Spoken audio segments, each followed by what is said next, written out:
बहुत वर्षों पहले एक नौजवान था। वो अपने माता पिता का इकलौता पुत्र था। वो उसका बहुत ध्यान करते थे, लेकिन उसे हमेशा अपने घर में एक अटपटा सा लगता था। उसे लगता था कि उसके पापा उसको बहुत कंट्रोल कर रहे हैं, बहुत डांट लगाते हैं, हर बातों पर निगरानी रखते हैं। और एक दिन उसके और उसके पिताजी के बीच में कुछ बात पर अनबन हो गई और उससे वो इतना क्रोधित हुआ कि उसने कहा, अब मैं इस घर में नहीं रहूंगा। और वो अपने पिता का घर छोड़कर निकल कर वो चला गया। पिता के बहुत अनुरोध करने के बावजूद भी वो नहीं रुका और उसने कहा, मैं कभी इस घर में लौट कर नहीं आऊंगा। कुछ दिनों तक तो वो बाहर रहा, सैर सपाटा किया, लेकिन उसके पश्चात उसको ठोर टिकाने आए और उसको समझ में आ गया, संसार की सारी बात देखने के बाद, कि मेरे घर वालों से अधिक मुझे कोई प्यार नहीं करता। अब उसके मन में ऐसी एक मंशा हुई कि मुझे अपने घर वापस चला जाना चाहिए। लेकिन उसने अपने पिताजी से जो वचन बोले थे वो बार बार उसके कान में गूंज रहे थे कि मैं कभी नहीं लौट के आऊंगा। बहुत समय तक ये युवक सोचता रहा, मैं क्या करूं।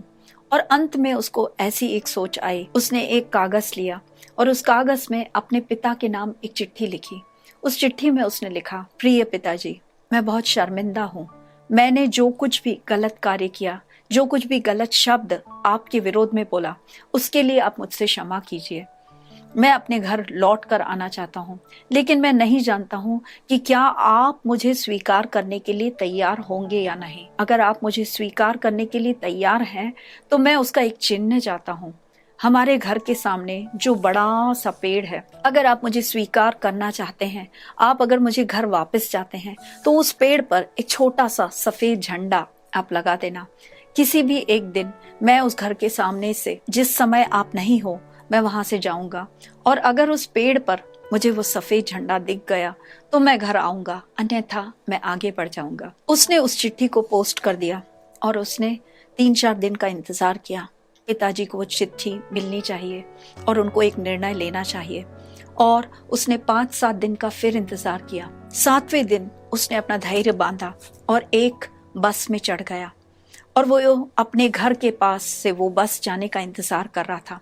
जैसे जैसे वो बस उसके घर के समीप आ रही थी, वो सोच रहा था, क्या मेरे पिता मुझे माफ करेंगे, क्या मेरे पिता मुझे स्वीकार करेंगे, क्या उस पेड़ में वो झंडा लगाएंगे कि नहीं लगाएंगे, क्या मुझे अवसर मिलेगा अपने घर पे वापस जाने का। वो यह सब सोचकर उस बस में बैठा हुआ था, खिड़की से झांक रहा था और धीरे धीरे बस उसके घर के सामने से जाने लगी और वो उस पेड़ की ओर देख रहा था। और जैसे ही बस उसके घर के सामने से आई, उसने उस पेड़ को देखा और वो इतना आश्चर्यचकित हुआ कि आप जानते हो उसने क्या देखा? उस पेड़ पर एक नहीं, 100 सफेद झंडे लगाए गए थे।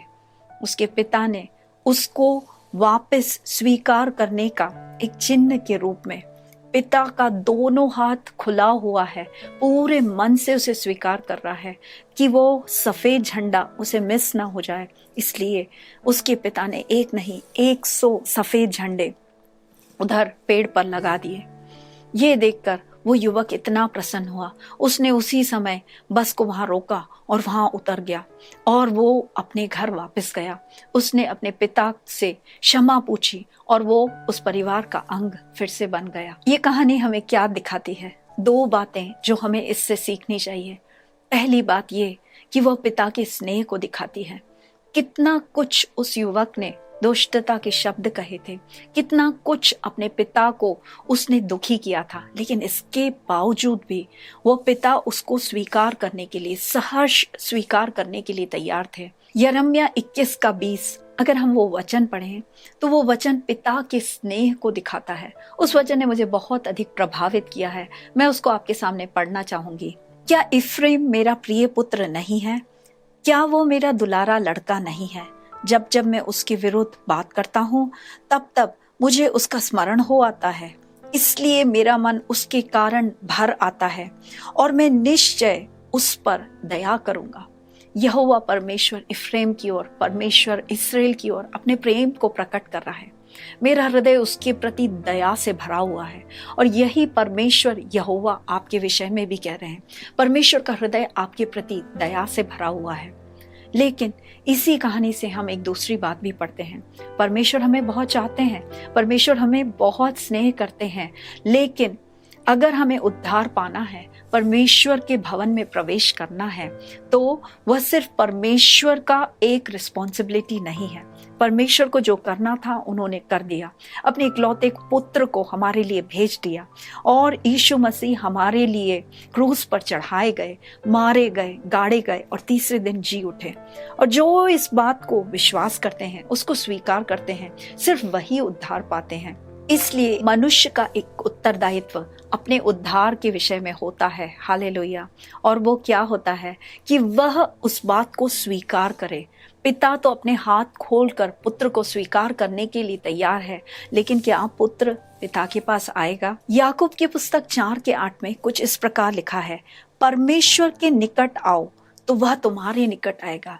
If you take one step towards God, अगर आप एक स्टेप परमेश्वर के निकट आओगे तो परमेश्वर भी आपके निकट आएगा।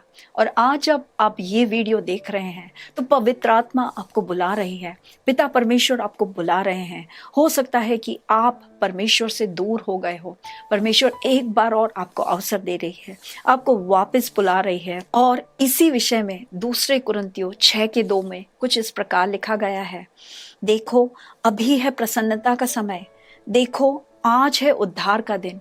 आज आपके उद्धार का दिन है, आज आपके मन फिराने का दिन है, आज आपके लौट आने का दिन है। जैसे वो युवक अपने पिता के पास वापस आया था, आप भी देखिए परमेश्वर के भवन में 100 झंडे लगाए गए हैं। आपको स्वीकार करने के लिए वो तैयार है, लेकिन आपको परमेश्वर के निकट जाना है। आपको अपने मुंह से अपने पाप का अंगीकार करना है और पिता आपको वापस अपने घर में ले लेंगे। परमेश्वर इन वचनों के द्वारा आपको अनुग्रहित करे।